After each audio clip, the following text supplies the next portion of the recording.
The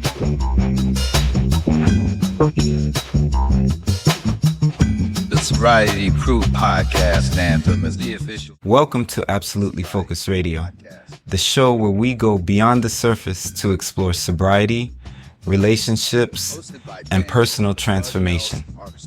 I'm your host, Daniel Nelson, and today we're tackling one of the hardest parts of sobriety that no one really prepares you for. What happens after you put the bottle down? Because here's the truth, quitting alcohol is just the beginning.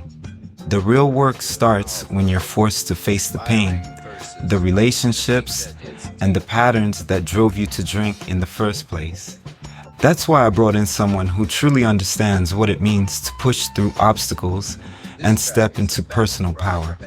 My guest today is none other than Marcus the Motivator, a coach, a speaker, and someone who has helped countless individuals break free from toxic cycles.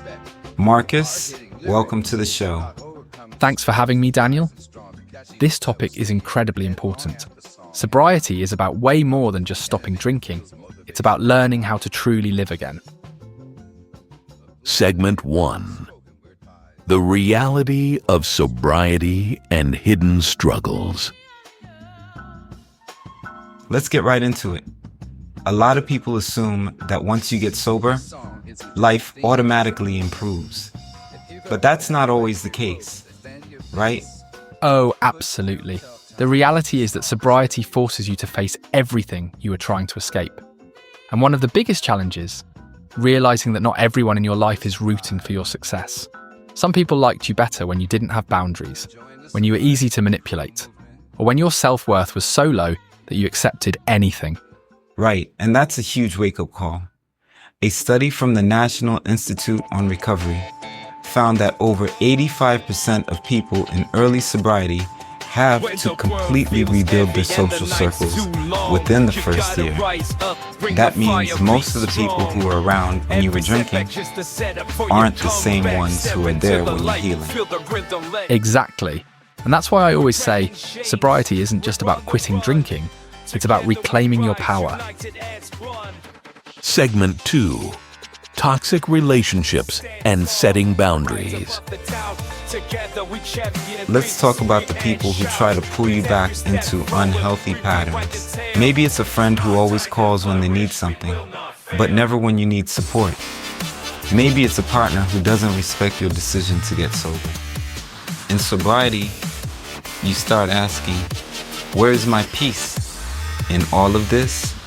And when you do, the people who benefited from your silence start pushing back. That's so true. The moment you start setting boundaries, two things happen. The right people will respect them. The wrong people will resist them. And listen, if someone gets angry because you're taking care of yourself, that's a red flag. No one who truly loves you will resent you for prioritizing your mental health. That's such an important message.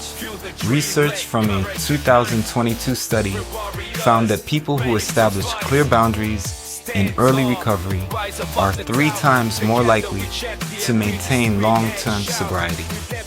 Yes, boundaries are a form of self-respect. They're not about punishing others. They're about protecting yourself from toxic patterns that could pull you back into destructive behaviors. Segment 3. Rebuilding and finding your purpose. Once you cut out the toxic relationships, there's something else that people don't talk about enough. The void it leaves behind. When you stop prioritizing unhealthy relationships, you suddenly realize, what do I do with all this time and energy? This is where purpose comes in.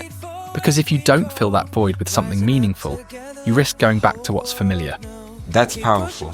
A recent study found that 92% of people who maintain long-term sobriety report experiencing a complete shift in their identity within the first 2 years.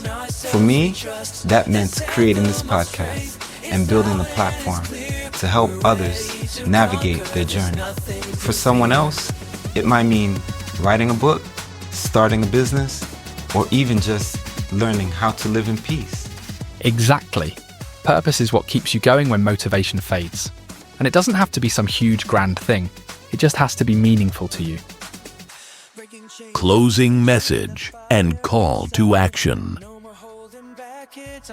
If today's episode spoke to you, I want you to take a moment and ask yourself, what do I need to release in order to be free? Is it the fear of what others think? A toxic relationship? The guilt of choosing yourself for the first time? Whatever it is, know this: you are not alone. Sobriety isn't about being perfect. It's about choosing yourself every single day. If you're looking for support, resources, or a community that gets it, head over to my website or join our private group where we talk about all of this openly and without judgment. And if this episode helped you, share it with someone who needs to hear it, because we rise by lifting each other. Until next time, stay absolutely focused. You got this.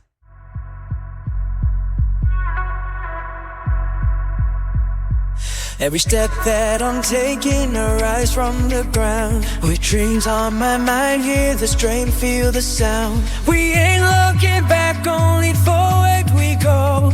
Rising up together, let the whole world know. Keep pushing through the storm, see the light ahead. With every heartbeat, we're stronger inside. We are the warriors, we rise from the dust. With hearts full of courage, in ourselves we trust. This anthem of strength, it's loud and it's clear. We're ready to conquer, there's nothing to fear.